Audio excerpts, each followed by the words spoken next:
আমার সন্তানের এখন বয়স 7 মাস, আল্লাহ আমাকে নিয়ে গেলে ওকে যেন ওভাবে প্রস্তুত করা হয় যে এই দখলদারিত্বের বিরুদ্ধে লড়তে হবে। আল্লাহ ওকে যদি বড় করে ওর সন্তানও দখলদারিত্বের বিরুদ্ধে লড়বে, এই স্পিরিট যেন ওকে দেয়া হয়। আপনি কিছুদিন আগে লিখেছেন বা বলেছেনও যে জীবনকে আল্লাহর কাছে ওয়াকফ করে দিচ্ছি, তার মানে কি আপনার জীবন ঝুঁকিতে আছে ভবিষ্যতে? এমনিতে হলো যে অনেকে যে ধরেন আছে না যে একটু মানুষের সিম্প্যাথি নেওয়ার জন্য বলা, তো এই জন্য ধরেন আপনি যদি আমার একদিন ইনবক্স দেখেন শুধু আমার পেজের, জাস্ট যে কোনো সুস্থ মানুষের জন্য 2-3 মিনিটের বেশি দেখা কঠিন। এখন যেটা হয়েছে, ইভেন আমি আমার পরিবারকেও কাউকে দেখাই না যে, তো এরপরে ফোন আমি জিডিও করেছি শাহবাগ থানায়, অন্তত একদিনে 10টার বেশি নাম্বার থেকে সরাসরি হত্যার হুমকি দেওয়া হয়েছে, ভিন্ন ভিন্ন 10টা নাম্বার থেকে।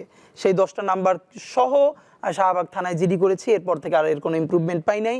তো এটা আপনারা আবার অনেকে মিডিয়া বলবে যে তাহলে আপনি জিডি করেন নাই কেন, এই জন্য করে রাখা। কিন্তু এই জিডি বা কোনো কিছু আমাদেরকে সুরক্ষা দেবে সেটা আমরা মনে করি না।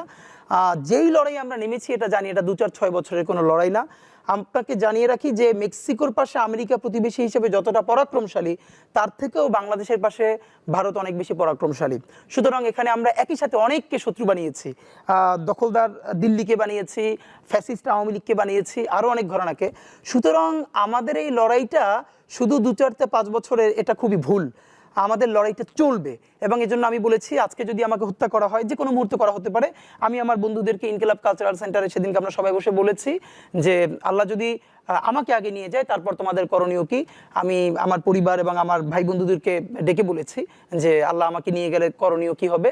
বরং আমি আমার পরিবারকে বলেছি যে আমার সন্তানের এখন বয়স 7 মাস, আল্লাহ আমাকে নিয়ে গেলে ওকে যেন ওভাবে প্রস্তুত করা হয় যে এই দখলদারিত্বের বিরুদ্ধে লড়তে হবে।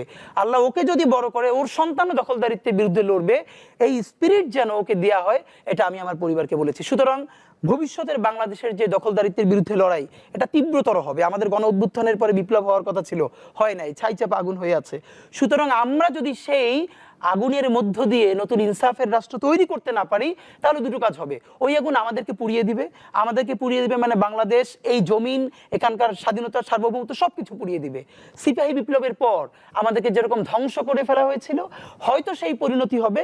আর সেটা না হলে যদি আমরা রুখে দাঁড়াতে পারি তাহলে আমাদের বিজয় হবে। সুতরাং আমরা লড়াইয়ের মধ্যেই আছি। আর একটা মজার ব্যাপার হলো যে আমি যখন ইনসাফের লড়াই করি তখন তো সেখানে পরাজয়ের কিছু নাই।